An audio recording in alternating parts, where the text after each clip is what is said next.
আল্লাহ নবী সাল্লাল্লাহু আলাইহি সাল্লাম বলেন, কোন বান্দা যখন গুনাহ ছেড়ে দিয়ে তওবা করে আল্লাহর দিকে ফিরে আসে, আল্লাহর কসম নবী বলেন আল্লাহ তাআলা সবচেয়ে বেশি খুশি হন। আশাদ্দু ফারাহান, আল্লাহ তাআলা সবচেয়ে বেশি খুশি হয় কখন? বান্দা আল্লাহর দিকে ফিরে আসে যখন। বিতাওবাতি আবদিহি, বান্দা যখন আল্লাহর দিকে ফিরে আসে আল্লাহ তাআলা ভীষণ খুশি হয়।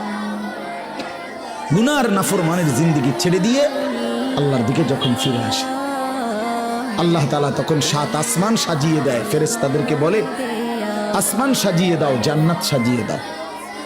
ফেরেশতারা 7 আসমান জান্নাত সাজাইয়া ফেরেশতারা জিজ্ঞেস করে, মাওলা আসমান কেন সাজাইলেন, জান্নাত কেন সাজাইলেন?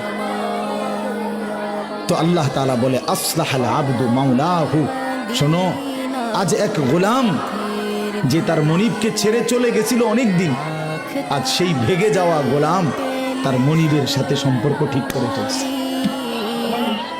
আমার এক গোলাম আজ অনেক দিন আমারে ভাইগা গেছে।